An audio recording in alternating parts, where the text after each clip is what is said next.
Hi, welcome back to Dare Tell Darla, the place where you get to tell your truth your way, the way you see it. And what better way to get your feelings off your chest or your stories told, no matter what they are? It could be anything from a warm and fuzzy childhood memory to UFOs. It could be somebody lied about you and you want to set the story straight. It could be paranormal. Anything you want, just send me an email to mecalgal@gmail.com and I will give that to you at the end of this video. All right, folks, today's a little bit different. I was thinking about this last night. If you had the choice to go back in time, and it's funny because there's a lot of choices that we make in life, not even a lot. Actually, there's a few that are very pivotal. But one of them is, if you're a parent, if you induced labor early for convenience. I'm not talking about if the cord's wrapped around the baby's neck, or there was health risks on whether it's for the mother or the child. I'm talking about, like, back in the day, if family came to visit from out of state, out of country, it was not uncommon to induce labor if the baby was already due or past due. Now, if you believe in astrology, this is a big deal because it changes everything with your planets and your moons and your sun and everything. I'm not going to pretend like I know about astrology, even though it does fascinate me, because I believe God had a master plan and I think that he shared it with us, and I don't think it's so taboo after all. But that's my personal belief. You get to believe whatever you want to.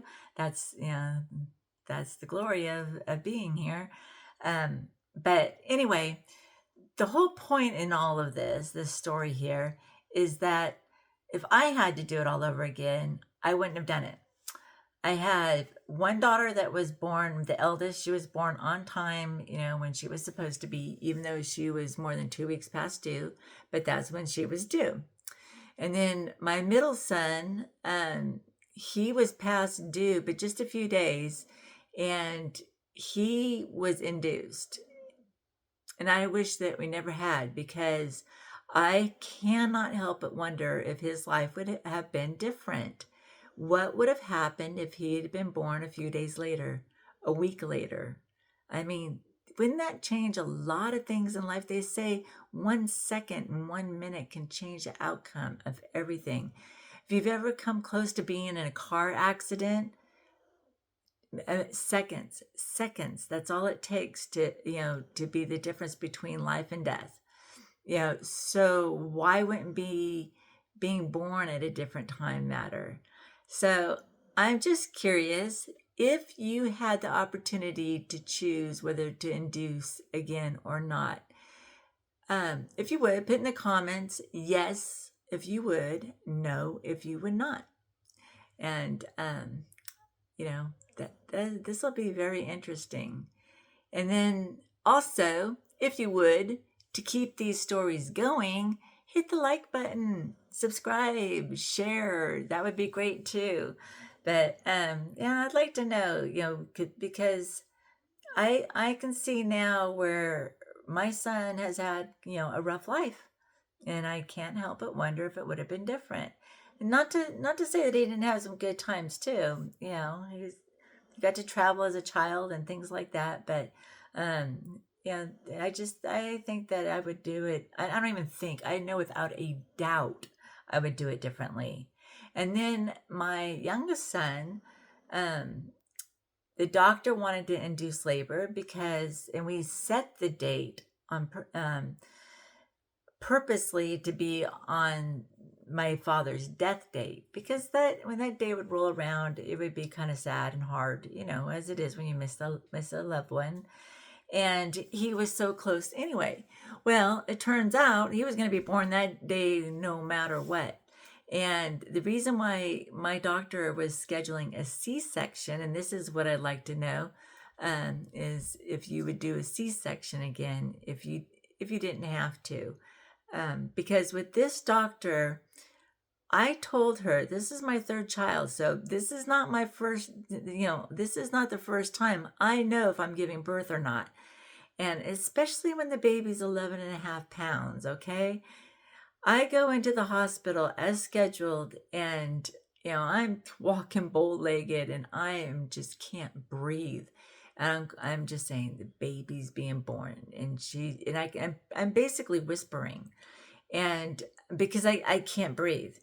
And she said, Darla, you don't want to do this. You're going to want a C-section. You don't want to have an 11 and a half pound baby. And I thought, okay, you're the doctor, but he's already being born. Well, she didn't even check me first. We just, just rolled right into surgery. They, got me prepped, gave me all the medication, numbed everything, cut me open, and she goes, "You're giving birth." I was like, I know I'm giving birth. And so I was so far into giving birth that it was at least 50-50. And I could see up in the television, the camera that they had on me. And again, heavily medicated. So I'm cracking jokes saying, hey, when you get finished there, how about, doing a tummy tuck and, just, stuff like that to, make the mood a little lighter. And so, but he was, because he was being born, she couldn't get him pulled back through the other way. She had to put her knee up on me on my side and dig her knee into me, which didn't hurt because, I don't feel anything. But all I could feel is the tugging and the pulling and the pushing. And when she pulled him out, it tore the ligaments in his little arm and sent him into respiratory distress. And then from there, it was even worse because the hospital had all this brand new stuff for the babies being born, but in an emergency situation, they didn't have anybody who knew how to operate all this new equipment yet. So they helicopter him from, at this point, it was Clear Lake, California to Santa Rosa, California. And in Santa Rosa, California, they put an IV in his leg, and another doctor mistake, they used a medication that ended up being like battery acid. And it's fine if it's in the vein, but if it's outside the vein, it's burning the flesh. So this poor baby, my son, just born, screaming bloody murder, and they cannot figure out why. Because the needle had slipped out, but the bandage was over it, so they didn't know it. So it was just burning his flesh away like battery acid.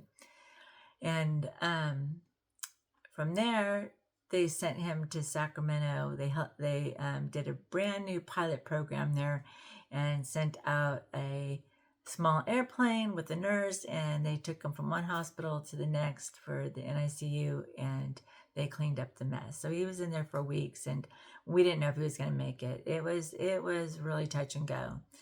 And so knowing what I know now, would I have opted for the C-section? No, I never even wanted a C-section in the first place. I hadn't had one previously, and I was told that once you had one, that you'd have to have one after that. Not that I'd planned on having more children, but I didn't know. And turns out that's not necessarily true either. Now, I'm not a doctor, not giving any kind of medical advice whatsoever, but I do know two ladies who had had C-sections were told you have to have a C-section from here on out, and because they couldn't make it in time, they gave birth naturally without any problems whatsoever. It is more convenient for the doctor to do a C-section. At least it used to be. Now we're we're going way back. We're going back a long ways. So things have probably changed since then. So now, if you would induce labor, yes or no, and with an I for induce, and if you would do a C-section, automatically for convenience. Now this has nothing to do with if the cord's wrapped around the baby's neck, or again, a serious situation for the mother or the child. I'm just talking about, you get the option.